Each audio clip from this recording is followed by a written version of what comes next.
En même temps, ça simplifie, hein. Moi qui ai toujours du mal à choisir une paire de chaussures, je la veux en bleu, je la veux en rouge, bon, bah, je vais prendre bleu et rouge. Là, tu as chimio ou chimio, tu prends quoi? Chimio.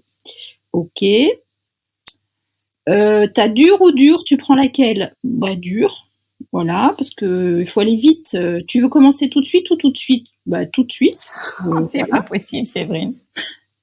Bah, en même temps, ça aide, hein. Franchement, ça m'a aidé. Il y avait qu'une voie. Il fallait faire vite, il fallait faire fort et il fallait faire avec.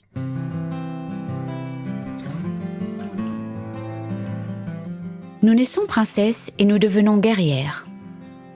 Fermez les yeux. Ça vous parle ?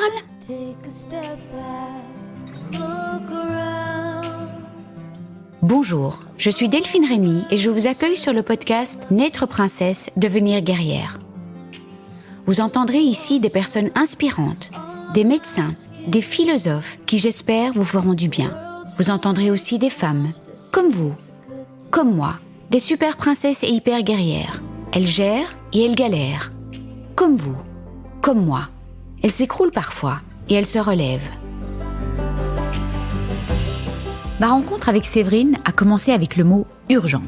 Je m'explique. Il y a 5 mois, suite à un petit passage sur les réseaux sociaux, Séverine m'a écrit un email court, percutant, plein d'humour et surtout plein de résonance. Un de ces emails qui vous laisse complètement paf. Alors c'était une période un peu rock'n'roll où j'étais assez noyée avec la promo du livre, les décisions à prendre par rapport à la reconstruction mammaire qui me prenaient la tête, les joies du post-cancer, enfin bref. Je m'étais permis d'envoyer un email général aux personnes qui me contactaient pour dire que je mettrais un peu de temps à répondre aux messages parce que je trouve que c'est quand même vachement important d'accuser bonne réception.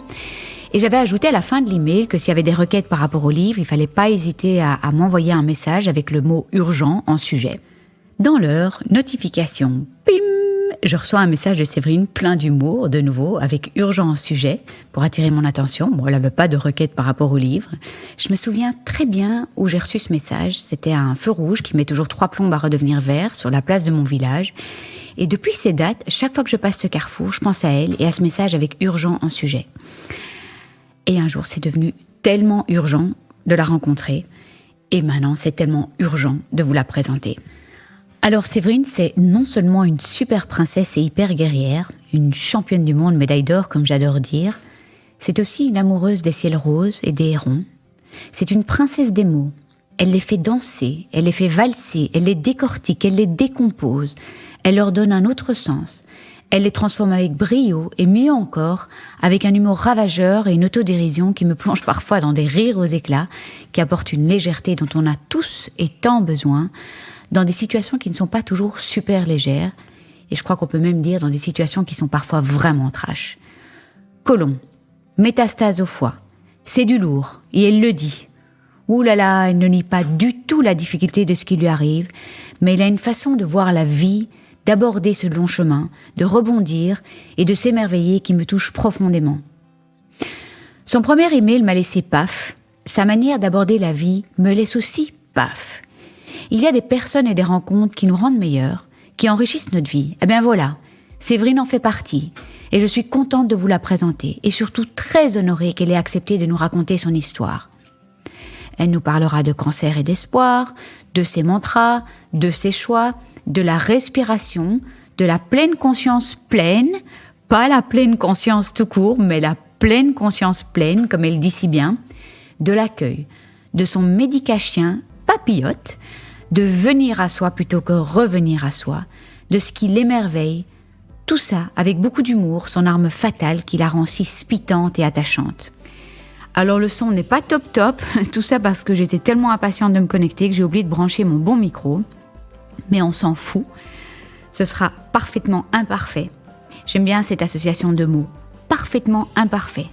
Nous sommes des êtres parfaitement imparfaits, et c'est ce qui nous rend uniques, c'est ce qui fait notre richesse, c'est ce qui nous amène à nous dépasser, à aller plus loin, à nous enrichir, à apprendre, à évoluer.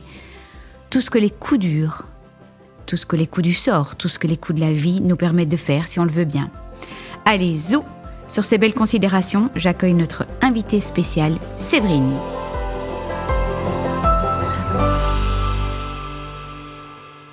Bonjour Séverine. Bonjour. Alors, je vais quand même raconter à nos auditeurs qu'on devait enregistrer hier, mais 5 minutes avant l'enregistrement, les voisins se sont mis à couper les arbres et passer toutes les branches dans une broyeuse, donc ça a été infernal. Et puis c'était une date symbolique hier, et tu nous expliqueras, mais tu trouveras certainement une autre symbolique aujourd'hui. Et aujourd'hui, c'est le printemps, premier jour du printemps. C'est vrai. Et je tenais à dire aussi que voilà, le mois de mars, c'est le mois du cancer du côlon, du cancer colorectal. Et donc, c'était parfait pour que tu sois invité sur le podcast. Donc voilà, en fait, je te demanderais de faire une petite présentation un petit peu contextuelle. Alors, j'aimerais que tu nous donnes ton âge, l'âge de tes enfants, éventuellement leur prénom, parce que c'est toujours sympa, et puis où tu habites, et évidemment l'événement qui a chamboulé ta vie. Donc, c'était il y a combien de temps? Peut-être juste ton parcours de soins, et puis on passera évidemment à toutes les émotions, l'annonce, ta philosophie de vie. Je te poserai plein de questions en cours d'histoire. En tout cas, déjà, merci 1000 fois de partager ton histoire avec nous, et je suis sûre que ça va aider énormément de femmes. Merci. D'abord, merci à toi de ta confiance et de ta pétillance. Alors, je m'appelle Séverine, j'ai 47 balais, comme on dit ici, 47 ans. Et je suis rentrée en pays du cancer à 46, cancérologie. À 46, j'ai 3 enfants. Emma, 19 ans, Margot, bientôt 18, Noam, bientôt 16. Ça, c'est mes 3 enfants qui sont nés dans mon ventre. Et puis, j'ai aussi un autre petit loulou qui est né dans le ventre d'une autre dame, de l'ex-femme de mon compagnon, Hugo, qui a 15 ans et demi. Voilà, donc comme je disais, voilà, je suis rentrée dans le pays, au pays du cancer à 46 ans. Je revenais d'Inde, le voyage de la famille, tous les 6. Et on m'avait dit, tu verras, quand on revient d'Inde, on revient pas comme on est parti. Moi, en fait, je suis partie pas comme je suis revenue, quoi, en fait. Je sais pas ce qui s'est passé, j'ai fait un truc à l'envers. Parce qu'en fait, je suis partie avec des tas de clandestins dans mon ventre et je ne le savais pas, qui m'ont absolument pas dérangée pendant mon voyage. J'étais la seule à pas être malade là-bas. Pourtant, en Inde, c'est quand même simple d'être malade, hein. C'est facile d'être malade. Donc, tout le monde a eu des petits vomitos, des petits cacamous, des petits trucs comme ça. Et moi, pas du tout. J'ai soigné tout le quart. Je me disais quand même, ils sont faiblards du bidon, hein, quand même, hein. Et en fait, bam, quand je suis arrivée, grosse crise de calcul biliaire sur une plage pour un pique-nique avec mes enfants. Et puis, examen, parce que bizarre, calcul biliaire, je reviens d'Inde, j'ai peut-être chopé un parasite, un truc un peu étonnant. Bon, ça m'a bougé. Comme je revenais d'Inde, j'ai pas fait comme d'habitude, j'ai pas fait l'autruche. Quelqu'un qui revient d'Inde, c'est pas mal. Et donc, j'ai pas fait l'autruche et je suis allée direct consulter. Bilan hépatique affolant, échographie du foie affolante. Donc, on comprenait pas ce qui se passait. A priori, j'avais rapporté un souvenir d'Inde et en fait, pas du tout. J'étais partie avec un souvenir de France en Inde et que j'ai pas laissé en Inde. Et on a découvert une vingtaine de métastases dans mon foie. Alors, comme tu disais, mars, c'est le mois du cancer du côlon avec son petit ruban bleu, effectivement. Mais c'est aussi le printemps du foie en médecine chinoise. Donc, c'est parfait parce que moi, j'ai un cancer du côlon. Enfin, j'avais un cancer du côlon parce qu'il a été enlevé. Et il me reste quelques métastases encore dans le foie. Et je suis encore en plein traitement. Je suis pas du tout sortie du voyage. Donc, en fait, je suis pas tout à fait revenue de mon voyage, quoi. Je suis partie en août 2019 en Inde, en septembre 2019 en cancérologie, et aujourd'hui, mars 2021, je suis toujours en hépatologie, en fait, on va dire, avec mes métastases et mes nodules secondaires dans mon foie. Voilà. Et tu peux nous expliquer juste, voilà, qu'est-ce que tu as eu? Donc, tu as été opérée. D'abord, et je me souviens que tu m'as parlé de petits miracles. Oui. Donc, j'aimerais bien que tu nous partages déjà tous les petits miracles que tu as vécus. Alors, déjà, j'ai la chance de compter parmi mes amis un chirurgien, gastro-entérologue, et donc c'est un premier petit ange parce que du coup, c'est lui que je suis allée voir quand mon échographie était bizarre et difficilement interprétable. Et il m'a fait faire un scanner abdominal rapidement. ce qui a permis de pouvoir détecter rapidement ces métastases. Et ensuite, il m'a hospitalisée 1 semaine parce qu'on ne savait pas où était la tumeur primitive. Ça, il faut trouver la source, en fait. Voilà, et il fallait trouver la tumeur primitive, sachant qu'au scanner, on voyait un tout petit épaississement au niveau du côlon, mais que ça lui paraissait tellement anodin par rapport à l'envahissement de mon foie. Et puis aussi, il connaît mon côté complètement huluberlu et complètement fantasque au niveau de mon corps, qui fait des trucs space et du jamais vu. Donc il m'a dit, on va faire un check-up complet, donc toujours avec son côté pro complètement dans l'action et neutre et tout ça, et son côté perso qui me regardait avec des petits yeux de Calimero parce qu'il était tellement désolé d'avoir à m'annoncer ça, quoi. C'est un ami proche? C'est un ami, alors, c'est un ami, comment je pourrais dire ça? Profond, je sais pas si ça se dit, sans connotation et tout à fait au-dessus de la ceinture, bien sûr. C'est un ami c'est un homme que je connais sur un plan professionnel d'abord, depuis une 15aine d'années. Et j'ai eu beaucoup d'impact sur leur vie par rapport à des événements personnels qui les touchaient par rapport à mon métier d'avant. Et donc, je l'ai connu là, en fait, avec son épouse. Et puis, pendant une 12aine d'années, on a été pro. Vraiment, on a eu une relation très professionnelle. On sentait bien qu'on était fait pour s'entendre sur un plan amical, mais par respect pour l'engagement que j'avais auprès de cette famille et notamment de leurs enfants. On n'est jamais passé de l'autre côté de la barrière. Et puis, 2-3 ans avant ce fameux événement dans ma vie, eh bien, on a cassé, non, on l'a pas cassé, on a terminé notre contrat professionnel et on s'est autorisé à devenir amis. C'était très très chouette. Et on l'a fait en conscience, on se l'est dit, quoi. Juste avant, 2 ans avant le cancer. C'est ça. Ouais. A priori, j'avais déjà tout ça dans mon ventre, je pense, parce que il faut bien quelques années. Comment on ne sent rien, en fait, les métastases au foie, rien du tout. Rien, je sentais des problèmes de digestion, non, rien. Rien du tout. Vraiment aucun signe, vraiment. C'est très très sournois, très latent, très. Alors j'ai été très fatiguée, avec des rhumatismes. D'ailleurs, on m'a diagnostiqué un syndrome rhumatismal non étiqueté. J'avais très très mal dans les épaules, dans le bassin, au bas du dos, dans la colonne vertébrale. Courant 2018, on va dire, j'ai tenu, résistant à la douleur. Et puis en juillet 2018, j'ai été obligée de m'arrêter de travailler parce que je ne dormais plus du tout les nuits et je pouvais plus travailler. Donc j'ai été arrêtée 6 mois avec cette espèce de syndrome rhumatismal bizarre, sans trop savoir ce que c'était. Et puis, ils n'ont pas fait d'IRM, ils n'ont pas fait de scan. On a fait des analyses de sang qui étaient normales, mais on n'a pas fait d'IRM et de scan puisque c'était des douleurs qui bougeaient dans mon corps, les épaules, un coup le bassin, un coup. Et j'avais pas mal au ventre, donc comment se douter D'ailleurs, mon médecin traitant m'a présenté ses excuses. Elle m'a dit mais je suis tellement désolée, j'ai tellement l'impression d'avoir pas fait mon boulot comme il faut. Mais je lui dis mais à quel moment j'ai eu mal au ventre, quoi? À quel moment, quoi? J'ai jamais eu mal au ventre, jamais. Donc pour un cancer du côlon métastase hépatique, on peut pas se douter. Non, quand on a mal aux épaules, c'est pas tout à fait. Et voilà, quoi, j'avais mal aux épaules, mal au cou, j'avais des lumbagos, mais des lumbagos, c'est dans mon histoire, c'est récurrent. Donc voilà. Est-ce qu'il y a un lien, est-ce qu'il n'y a pas de lien? A priori, il n'y a pas trop de lien. Moi, je pense que mon corps était très affaibli. Alors, c'est toujours pareil, l'œuf, la poule, voilà. Qui était là avant, j'en sais rien. Est-ce que le cancer s'installait, ça m'a donné ces douleurs?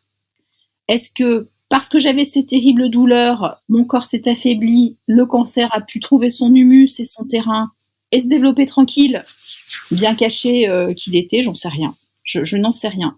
Est-ce que tu es fort à te demander pourquoi ce cancer? Oui, je cherche le sens, oui. Ah oui. Tu cherches encore le sens. Ouais. Tu veux lui donner un sens. Oui, je veux lui donner un sens. Pas lui donner, je veux trouver ce qu'il a à me dire, ce qu'il avait à me dire, ce que mon corps avait à me dire, et je veux faire du sens avec ma guérison. Tu as déjà fait un sacré chemin, hein. On a déjà discuté quelques heures.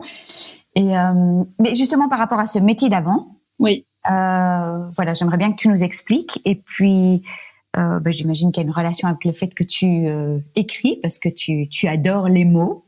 Et donc, est-ce que tu peux nous expliquer ce que tu faisais, comment ça t'aide maintenant dans l'écriture, et puis l'écriture, comment est-ce que l'écriture t'aide? Qu'est-ce que tu partages dans ton journal de bord? Alors effectivement, je suis une profonde amoureuse des mots depuis toujours. Depuis enfant, je lisais beaucoup enfant, je dessinais aussi. En fait, je suis une amoureuse de la trace écrite, en fait, plus largement. Et donc, tout naturellement, comme je suis intéressée par l'autre et que je suis un peu une sauveuse dans mon triangle de Karpman, là, je suis un peu une sauveuse. Évidemment, je suis allée soigner les gens. Et donc, le métier qui allie les mots et le soin, c'est l'orthophoniste. Alors, en Belgique, on dit logopède. Ceci dit, je préfère logopède parce que c'est conduire le discours. En Belgique, on conduit le discours et en France, on orthophonise. Donc, c'est-à-dire qu'on rend la parole droite. Ah oui, c'est vrai qu'on n'a pas le terme orthophoniste, effectivement. Non. Ouais. Donc, franchement, j'aime bien logopède. Si je pouvais, je m'appellerais logopède en France. J'aime bien l'idée du pède qui veut dire les pieds, quoi, qui veut dire tanker, qui veut dire conduire, qui veut dire ancrer, chakra racine, voilà. Ouais. Et orthophonie, le ortho me gêne beaucoup dans phonie, et puis même le phonie me gêne parce que on n'est pas que sur le son. Alors ce serait un phonie avec un grand P pour dire la voix, VOIX, VOIE, toutes les voix possibles, VOIS même dans le je vois.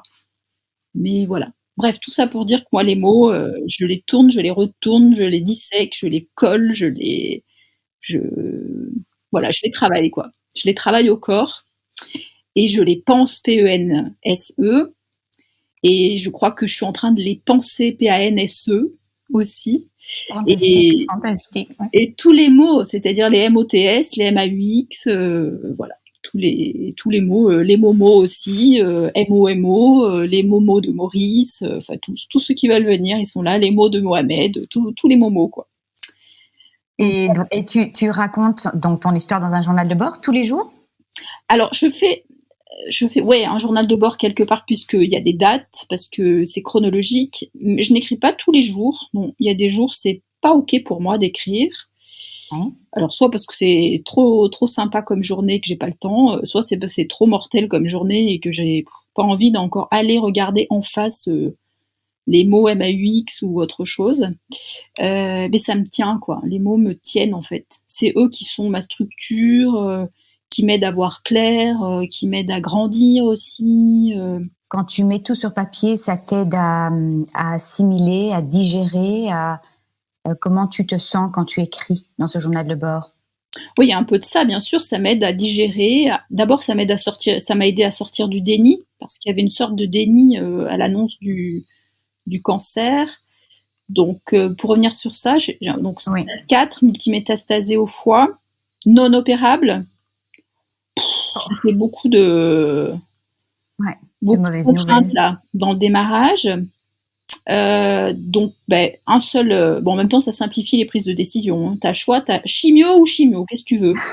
Bon, je vais prendre chimio. Ai-je le choix? En même temps, ça simplifie. Hein. Moi qui ai toujours du mal à choisir une paire de chaussures, je l'avais en bleu, je l'avais en rouge. Bon, je vais prendre bleu et rouge. Là, t'as chimio ou chimio, tu prends quoi? Chimio. Ok. T'as dur ou dur, tu prends laquelle? Dur. Voilà, parce que il faut aller vite. Tu veux commencer tout de suite ou tout de suite? Tout de suite. C'est pas possible, c'est vrai. En même temps, ça aide. Hein. Franchement, ça m'a aidé. Il y avait qu'une voie. Il fallait faire vite. Il fallait faire fort. Et il fallait faire avec. Voilà. Ouais. Donc, voilà. Donc, bulldozer lancé en mode pas déni, mais en mode détaché, je crois. C'est-à-dire. Au début, alors. Ouais. Détaché, pourquoi?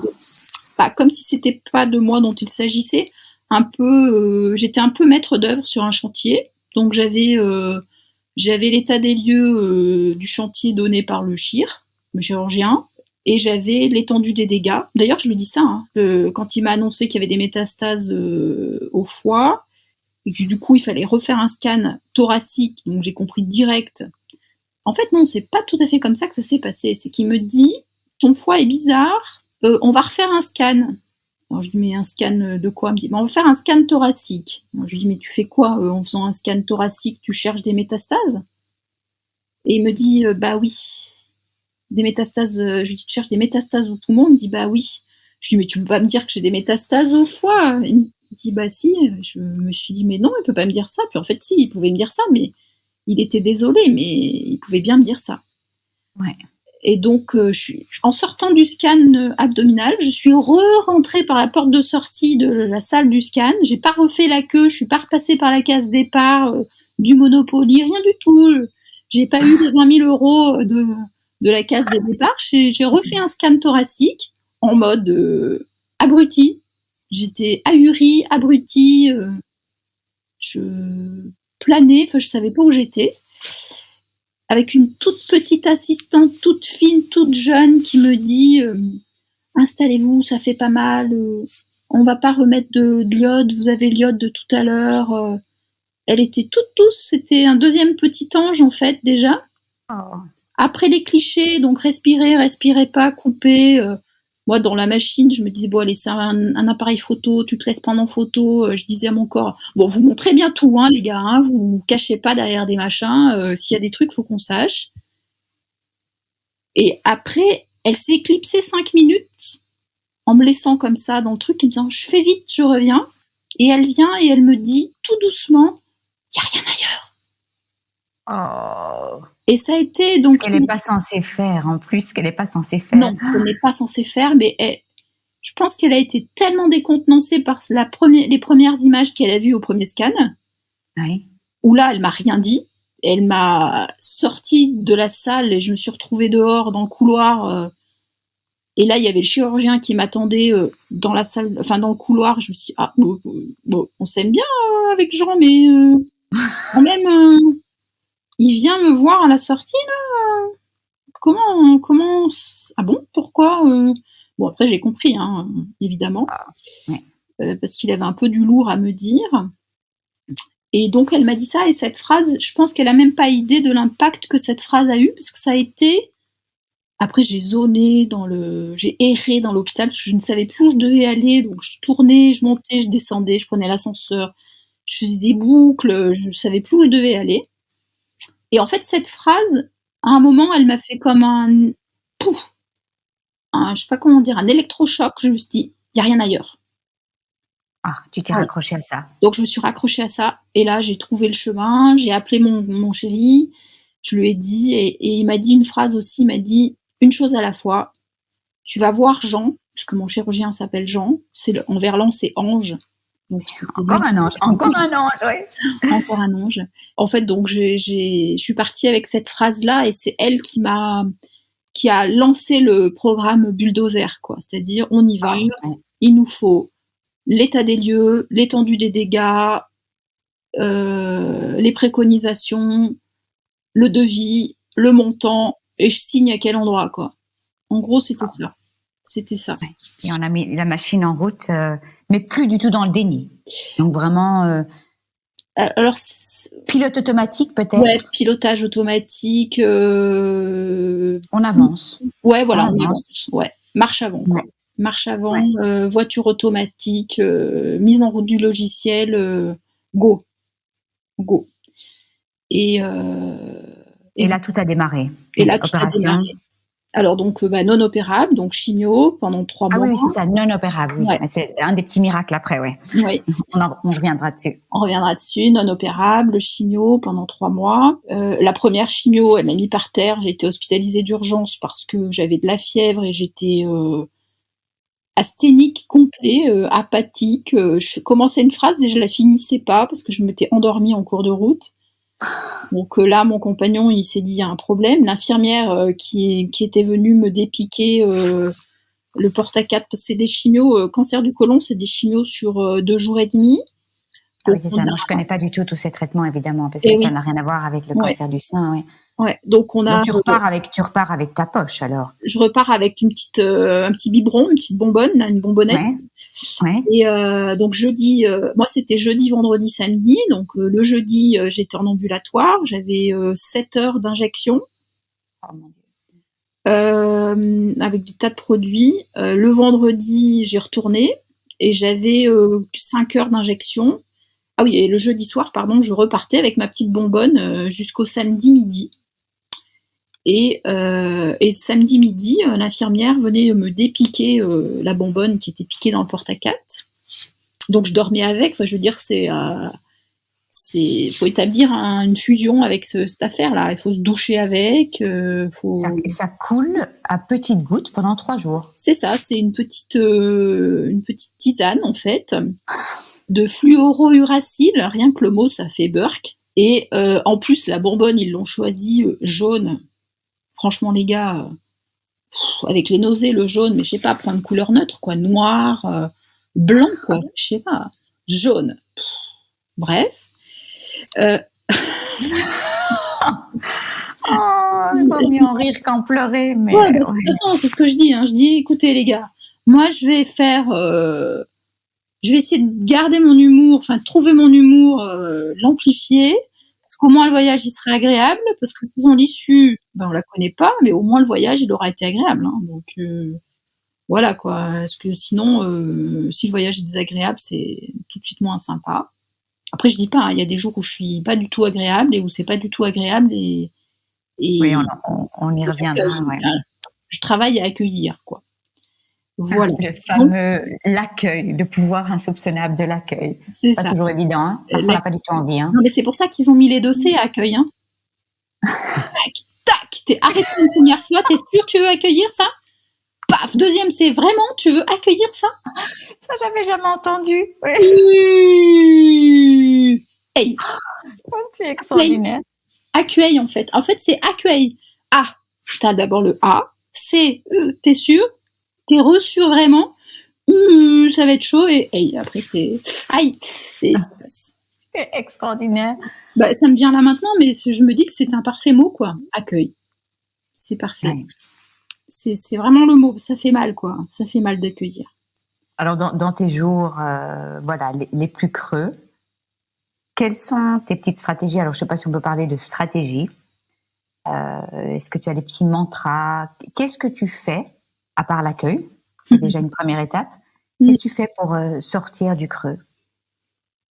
Alors, puis je ne sais pas si tu sors du creux le même jour. Hein. J'imagine qu'il y a parfois plusieurs jours d'affilée. Ouais. Plusieurs jours d'affilée, ouais. Alors, il y a deux phrases qui énervent beaucoup mes enfants depuis longtemps. Je leur dis, allez, on a ça à vivre. Accueillons. Je leur dis ça régulièrement. Donc, bah, je me l'applique à moi-même. Et puis, deuxième phrase, je leur dis aussi beaucoup, je les bassine avec ça.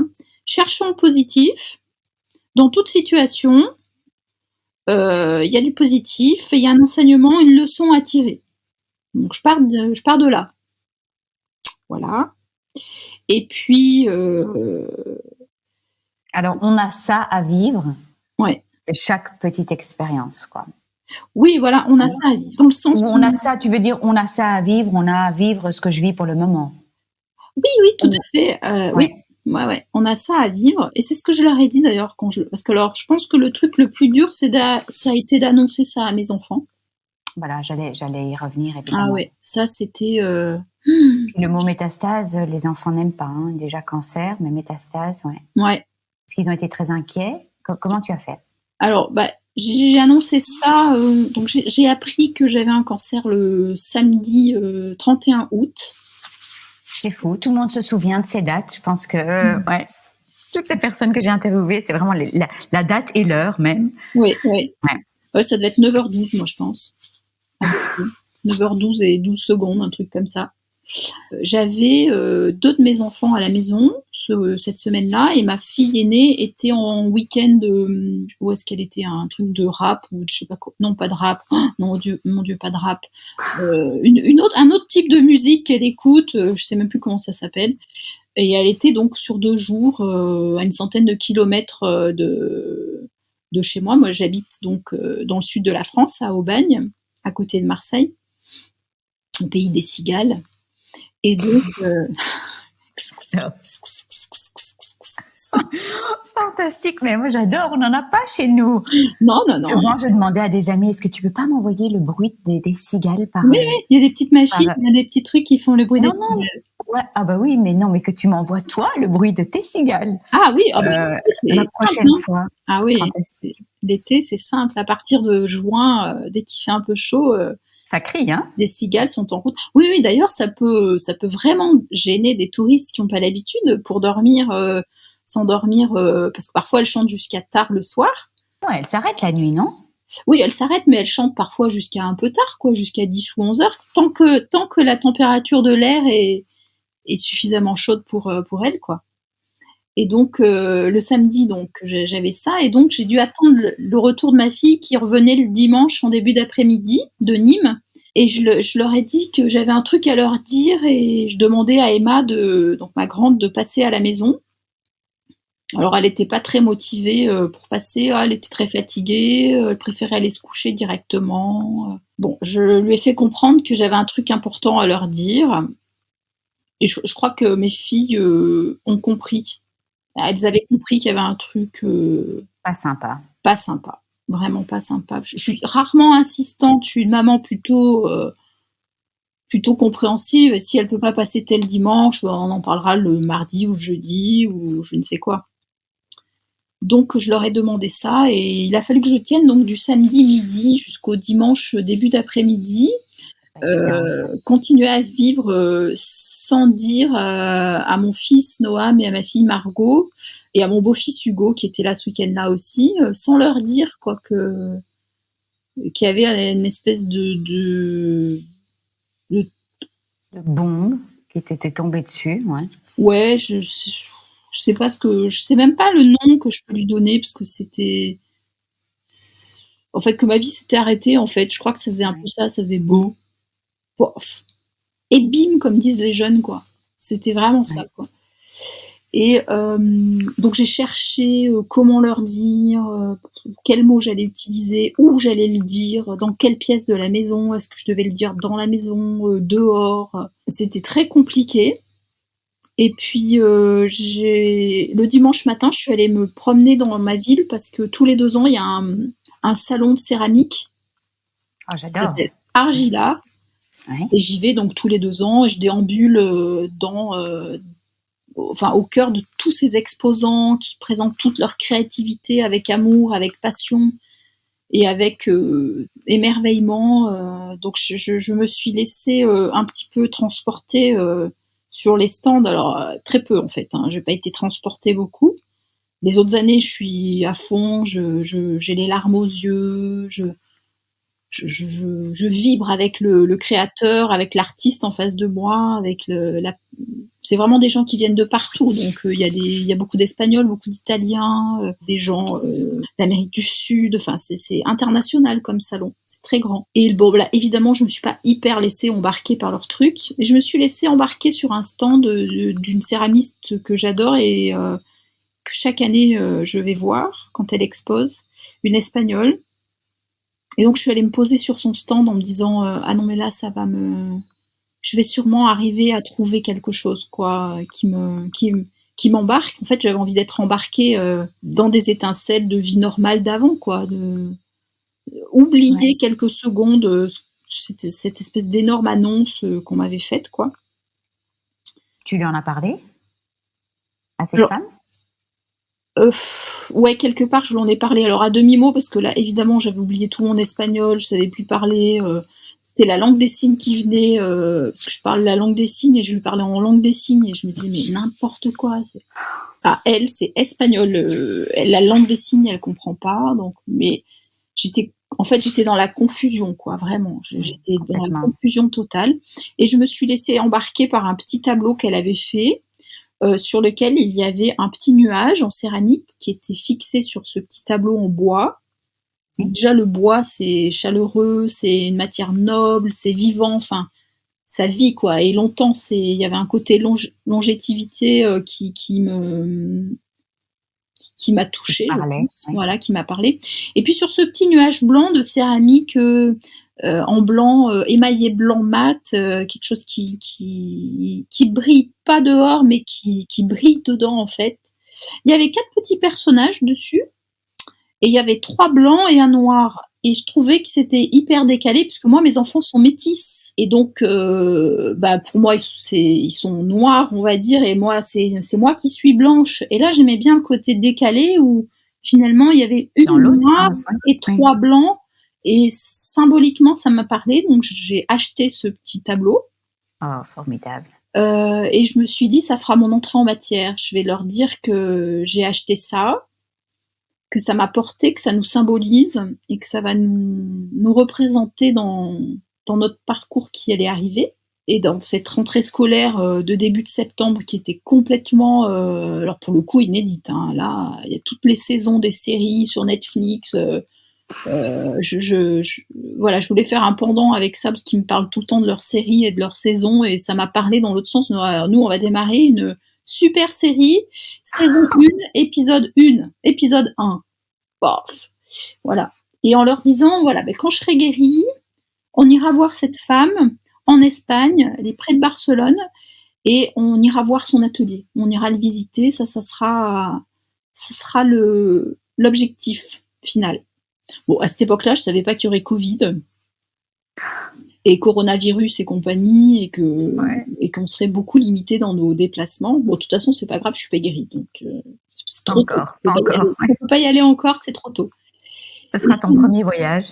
Ouais, probablement, ouais, probablement. Et donc, ça m'a permis d'avoir une entrée en matière, une introduction, parce que je ne savais pas comment j'allais dire.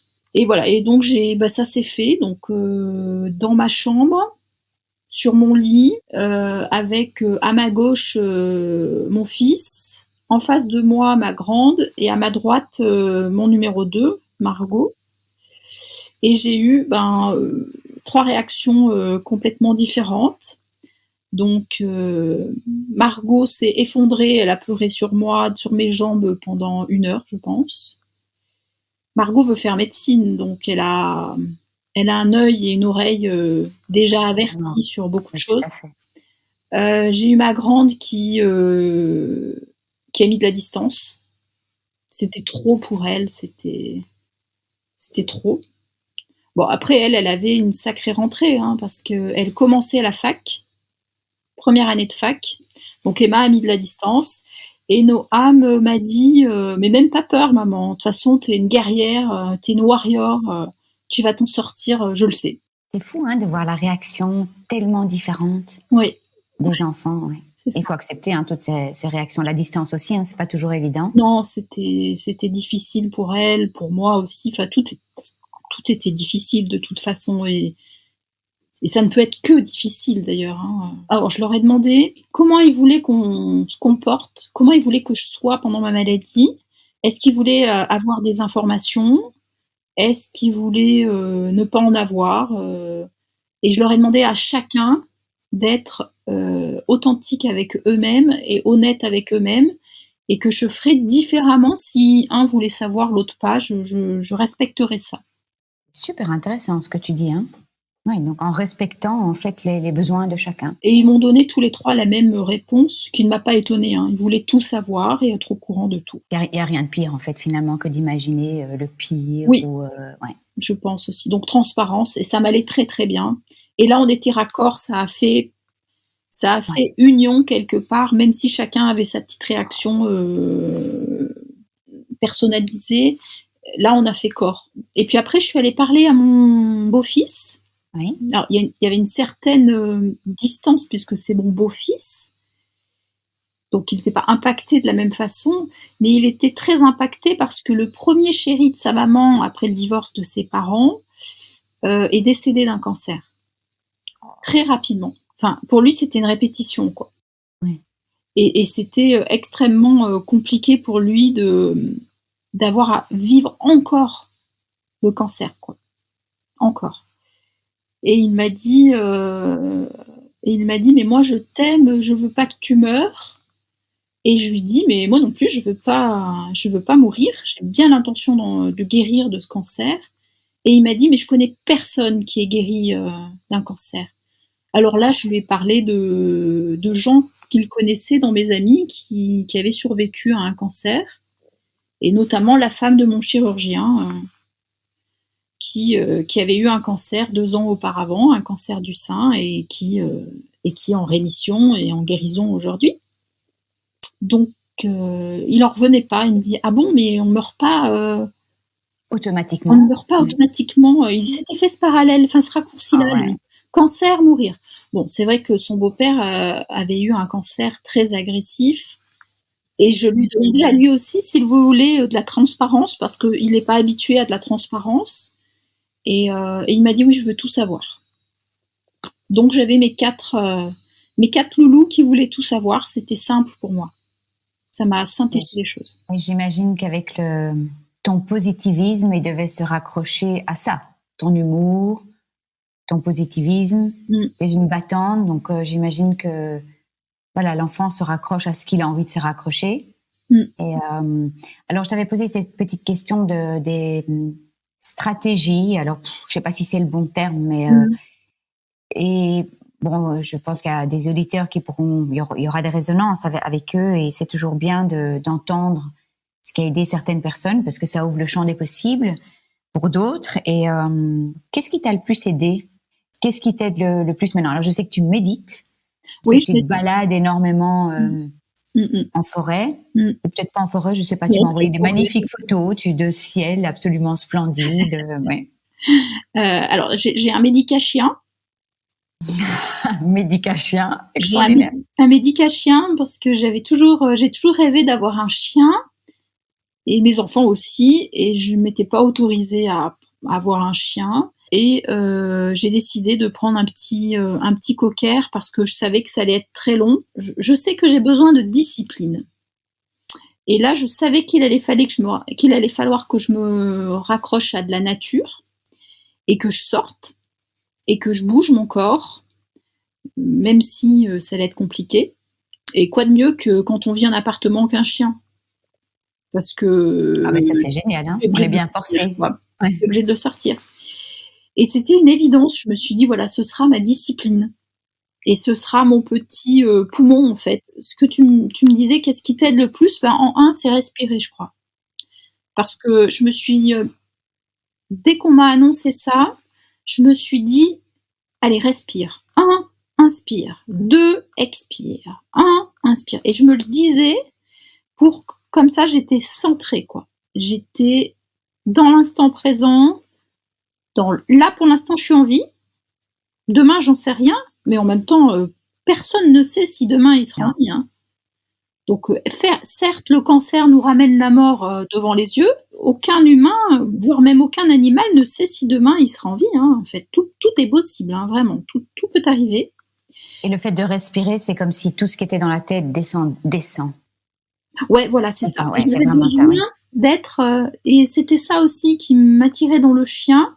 C'était le souci d'être... alors, c'est très à la mode, hein, la pleine conscience. Et moi, je dis la pleine conscience pleine. Parce qu'il y a la pleine conscience, mais la pleine conscience pleine, t'es dedans, quoi. Et là, tout peut être méditation. Tu cuisines, t'es à fond dedans, tu fais pas 2 trucs en même temps. C'est de la méditation. Tu coloris un truc, parce que bon, faut s'adapter, hein, quand tu peux pas bouger, que t'as mal partout, etc., que tu peux être que assis, il faut bien trouver un truc à faire. Quand tes neurones ont tellement été grillés par les chimios, ou que tes yeux voient plus, parce que la chimio bousille les yeux, tu peux pas lire, tu peux pas te concentrer, tu peux juste respirer, en fait. Voilà, c'est minimum, quoi. C'est le souffle de vie, la respiration, sans en faire non plus des kilos, hein. Juste respirer, revenir à soi, se centrer, me centrer, revenir à moi, enfin venir à moi, parce qu'en fait, ce que le cancer me dit là, quand même, si je veux chercher un sens, ce que j'ai compris déjà, c'est que j'étais dans de l'oblatif. J'ai appris ça il n'y a pas très longtemps, comme mot. C'est oblatif. Je sais pas ce que ça veut dire. Une relation oblative, c'est-à-dire que je vis pour l'autre, tout est pour l'autre, et puis moi, c'est après, quoi. Mais dans tout, hein. En amour, en tant que maman, dans mon job, tout le temps. Tout le temps. dans ma famille, tout le temps. Donc en fait, je crois que c'est ça. Je vais devoir sortir de l'oblatif là, pour arriver à de l'autocentration. Autocentration. Voilà. Venir à moi, oui. Ouais. Venir à moi. Venir à moi, Me rencontrer. Et l'autocompassion peut-être. aussi, bien sûr, ouais. De l'amour, tout simplement, en fait, hein, de l'amour, Ouais. parce que je crois que c'est bien de ça dont il s'agit, c'est que il s'agit de s'aimer, de m'aimer, même si je devais parler en je et en moi, il s'agit pour moi dans ce cheminement de m'aimer, et ça changera pas. Enfin, je pourrais complètement aimer les autres aussi. Voilà, même mieux apparemment. Ils disent Apparemment, tous oui, hein. qu'on s'aime mieux, qu'on aime mieux les autres quand on s'aime soi. Alors voilà. Et puis, je pense que ce qui m'aide beaucoup aussi, c'est ma capacité d'émerveillement. Et ça, je le dis à mes proches. Alors, j'étais déjà très pénible avant parce que je m'émeus d'un coucher de soleil, d'un lever de soleil, d'une fourmi qui se balade sur la terre, d'un poisson qui a fait dans l'eau à la surface, d'un héron qui vole au-dessus de ma tête. Ça va pas être allégé, ça, hein, quand je serai guérie. Mais est-ce que tu penses que toutes les épreuves là maintenant amplifient justement cet émerveillement? Tout à fait.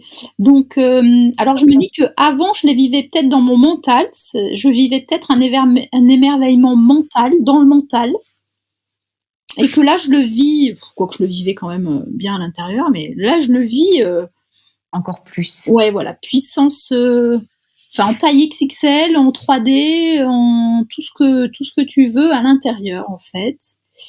Et puis je lis beaucoup, je m'intéresse à plein de... J'ai comme des mentors, quoi. Je me réfère à eux, je me confie à eux, je me cajole avec eux, je me console avec eux. Alors il y en a avec qui je suis rentrée en contact. J'ai eu la chance de pouvoir aller voir Serge Marquis en conférence à Lyon en décembre avec ma sœur l'année dernière. Depuis, on communique par mail de temps en temps, donc ça c'est très porteur. J'aime beaucoup ce qu'il écrit. J'ai mes chouchous, hein. J'ai Mélodie Beatty aussi, je sais pas si ça se prononce comme ça, mais chaque jour je lis une petite phrase de Mélodie Beatty. Diane Gagnon aussi, qui j'ai encore. Attends, je regarde mon petit copion à la belge. Natacha Calestrémé aussi, j'aime beaucoup ce qu'elle fait. Je vais chercher tout ce que puis ça va aider pas mal de personnes. Oui. Thierry Janssen. Thierry Janssen, bien évidemment. Oui. Jacques Martel, Luc Baudin, mon oncologue chéri, Jean-Loup Mouisset. Voilà, j'en oublie sûrement. Hein, la liste n'est pas exhaustive, bien sûr. Je reviens sur une chose que tu as dite, c'est mon métier d'avant. Oui. C'est sorti tout seul. Oui, c'est quand on a discuté, je t'avais jamais entendu dire mon métier d'avant. Ouais. Tu ne comptes pas reprendre? J'en sais rien.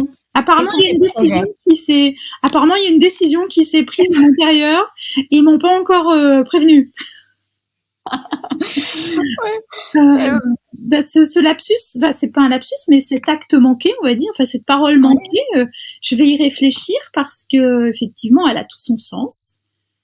Alors, qu'est-ce que tu veux, si on devait conclure ce podcast? Oui. Quels sont tes rêves là maintenant pour l'avenir? Qu'est-ce que tu veux faire?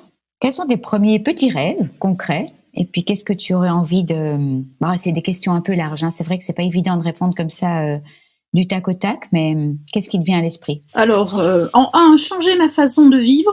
En 2, changer ma façon de vivre. Et en 3, changer ma façon de vivre. Voilà. Est-ce que tu as déjà changé ta façon de vivre? Oui. Je commence, oui, bien sûr. Je commence et... Alors, je sais pas exactement où je vais, hein. Enfin, même pas exactement. Je sais pas du tout où je vais, mais on va y aller, quoi. Oui. Et des projets pour le futur ou même pas spécialement? Oui, si. Quand j'ai été hospitalisée, après cette annonce-là, j'ai été hospitalisée une semaine pour faire le check-up complet, poser mon ami porte-à-4 et tout préparer pour la suite. Ce qui m'est venu instantanément, il faut que je quitte le lieu dans lequel je vis. C'est fini, voilà, j'ai fini. Mon passage dans cette maison est terminé. J'ai le droit de prétendre à mieux et à plus. Voilà, c'était comme une révélation. Donc c'est un de mes projets, c'est-à-dire que j'aimerais bien trouver un petit lieu de vie. Alors j'adore ma maison. Ah oui, parce que les gens ne nous voient pas, mais moi je vois le joli plafond voûté. J'ai pas réalisé que tu voulais quitter. Oui, mais parce que en fait, j'ai toujours dans mon idée de respirer, il n'y a pas d'extérieur dans cette maison et pour moi c'est devenu une priorité. Donc j'ai besoin d'un petit carré de verdure. Et Papillote, mon médica-chien, me guide là-dedans aussi parce qu'elle a besoin d'un petit carré de verdure pour aller respirer. Bien sûr, oui. Et voilà, alors toujours pareil, hein, penser d'abord aux autres, donc là, penser d'abord à son chien pour avoir quelque chose pour soi. Je suis encore un peu au pays de l'oblation. Voilà, donc changer de façon de vivre, quoi. Mais écoute, Séverine, le bonheur de t'entendre, vraiment, un vrai bonheur. Et je pense que, voilà, ton témoignage va aider beaucoup de femmes, ton positivisme, ton humour. Ça, c'est quand même une sacrée arme, hein, l'humour. Alors, c'est quand même une sacrée arme, et quand j'en manque, je demande à mon fils qui a un humour, je lui dis, mais écris tout ce que tu dis, tu vas toutes les oublier, quoi, les phrases que tu sors.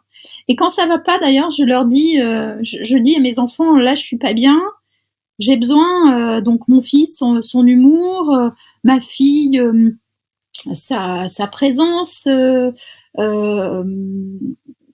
mes filles, leur présence, leur façon d'être à tous les trois, ils ont tellement de ressources et de trésors cachés, donc pour une ça va être la confiance, pour l'autre ça va être la confiance aussi, enfin je sais pas, je vais pouvoir m'agripper, m'accrocher, voilà.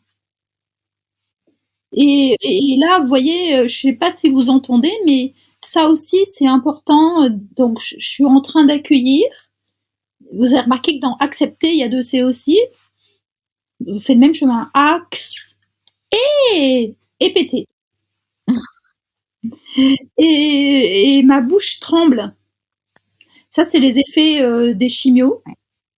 Je suis à distance pourtant des chimios, mais c'est des effets neuropathiques, je sais pas quoi. Neuro pas sympathiques surtout. Et voilà, donc c'est très pénible. Et moi, je suis une orthophoniste. Et ça m'empêche de parler, là, d'un coup. J'ai des dysarthries. Voilà, j'ai mon jargon pro qui revient, dysarthrie. Voilà, bredouillement, bégaiement, je sais pas comment le nommer. Et ça, c'est les chimios que tu as maintenant ou Les chimios que j'ai eu. Que tu n'auras plus. Donc ça va disparaître ou On sait pas. On sait pas. En fait, les traitements que j'ai actuellement, j'ai des traitements ciblés par voie orale et grignote.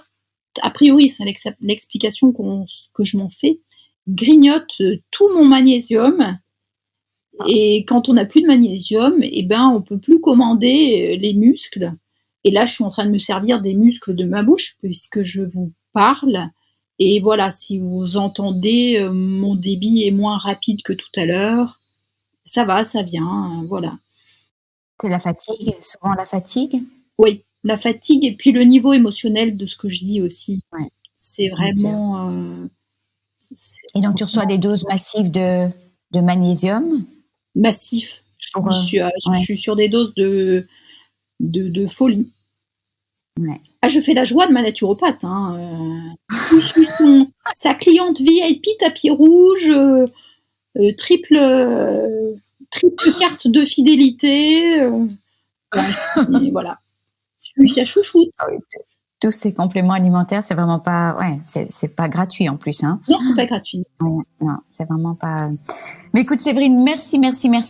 Je me réjouis de poster ce podcast. Alors, ce que je ferais peut-être, c'est reprendre le nom des livres que tu conseillais. Enfin, c'est pas des livres, c'est des auteurs. Je reprendrai les noms et peut-être que je les mettrai en dessous du podcast sur la page qui te sera dédiée. Mm-hmm. Merci. Donc, merci à toi et puis plein de bisous. Plein de bisous.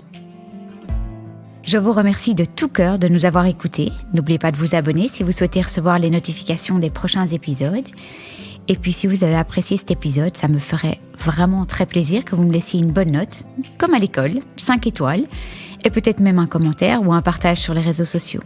Parce que c'est grâce à vos étoiles, vos commentaires, vos partages que le podcast pourra aider plus de femmes encore, et c'est tout ce que je souhaite.